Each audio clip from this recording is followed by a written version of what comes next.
and somebody says, well, I'll give you a job for $10 an hour. Who's going to go for that? Huh? Only a poor person. But if you have $1 million in the bank, what do you need with a $10 an hour job? A waste of time. So similarly to someone who's self-realized, trying to achieve material benefits is just a waste of time. Why should I waste my time doing that when I can be relishing pastimes with Krishna in the spiritual world through my spiritual senses? So he feels, I have nothing more to gain from this material world. My role or my work here now is simply to give, to share what I have achieved or what I have gained.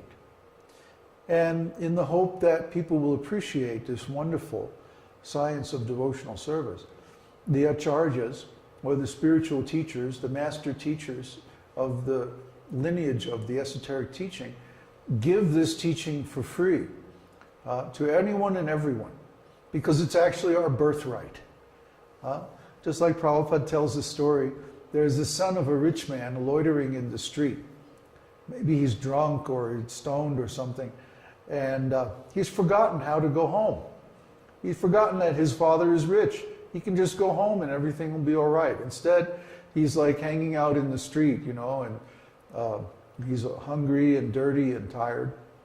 So someone who knows him or knows his father sees him and says, come on, let's go back and to your father and take care of you. So he brings him back to the home of his father, and of course his father is very glad to see him, and he gives him all comforts and advantages like that.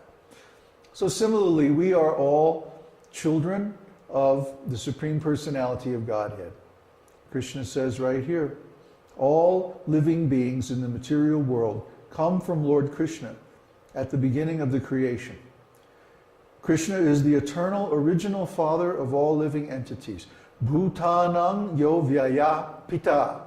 Pita means a father. Pitayam. And Bhutanam, of all living entities. In the previous verse there. So all the living entities are born from the Supreme Personality of Godhead. Therefore, he is our father, and he is very interested in our welfare. He wants the best for us. And the problem is that we don't know what is the best. We are covered by ignorance, and we're thinking, oh, if I get a new car, oh, if I get a bigger house, if I have more children or a better wife or something, we're trying to gain happiness from this material world, but this kind of happiness is not really the kind of happiness that we want. And the proof is, when we get these things, then we are still unhappy. A friend of mine called me yesterday, and he was telling me how his father owns 5 square miles of jungle in the Amazon in Guyana. And he literally carved this place out of the jungle and established a plantation there with cows, all kinds of trees and so on, stocked the lakes with fish. And it's a wonderful, like a paradise kind of arrangement. But now he's getting old, he's in his 60s, and he can't maintain it. It's too much for him. And different people are coming and poaching on his land, and they're trying to kill him, get him out of the way so that they can just take over his land. And it's a big mess. So what is this material happiness? A man works his whole life, carves a living out of the jungle, literally, becomes a big landowner and has so much wealth. And then at the end of his life, everyone betrays him, and they try to take away everything he's worked his whole life to attain. Now, what kind of happiness is that? I say that's inferior happiness. And why would anybody want to become involved in that?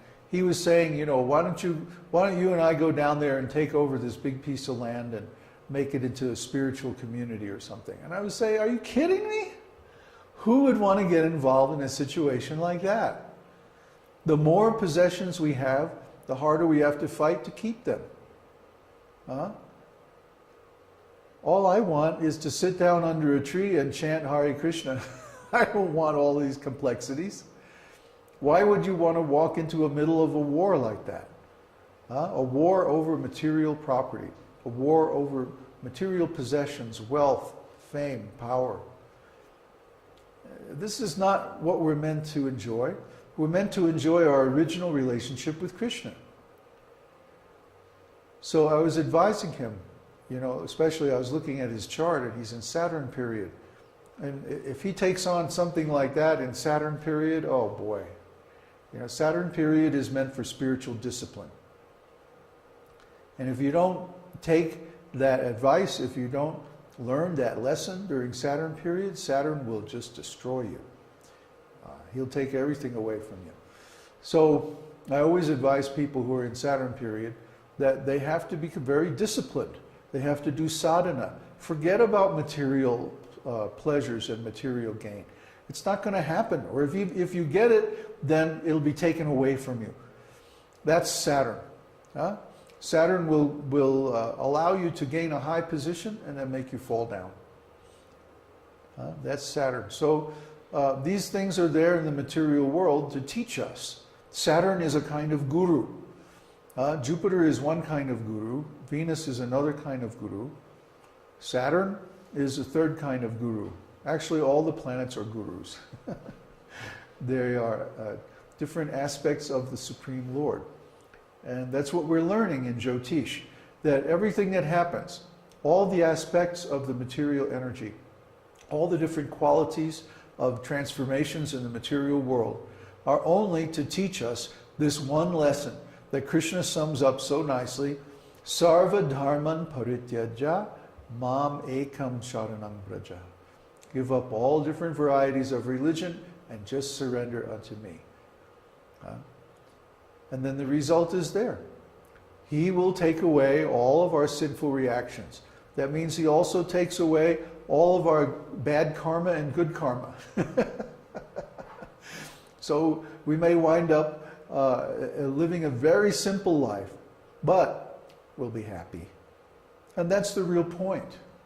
What's the use of an extended life in this material world and we have to struggle so hard and we're not happy? There's a verse in Śrīmad Bhagavatam, better to live one moment in full consciousness than a long life in this material world where all we're conscious of is illusion. Illusion means change. Illusion means temporary things. Material things are all temporary. That's the definition of material things. They're temporary. They change. If you don't like the weather, just wait, it'll change. If you don't like the economy, just be patient, it'll change. The stocks go up, the stocks go down. If you don't like the politics, just wait a few years, it'll change. That's the material world. The seasons go round and round, the yugas go round and round, everything goes round and round the clock. And if you wait long enough, any condition that you want will certainly occur.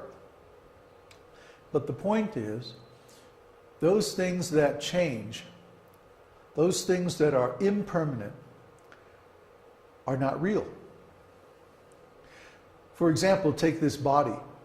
This body that I have right now was born about 60 years ago. Before that, it didn't exist. For all the millions and billions of years of history of the universe, this body did not exist. And in a few more years, 20 years, 30 years, whatever, this body won't exist anymore. And then for the next millions and billions of years of cosmic history, this body will not exist. So for all the time of the existence of the universe, this body does not exist, except for one little slice of 70 or 80 years. So really this body doesn't exist at all. That which is impermanent does not really exist. Only that which is eternal has actual existence. The soul is eternal, never born and never dies, never created, never destroyed, nor does it change. The soul is always conscious, full of energy, full of life. consciousness, personality, individuality, all of these qualities come from the soul. Because the soul is an emanation from God. It's of the same quality as God. Eternal.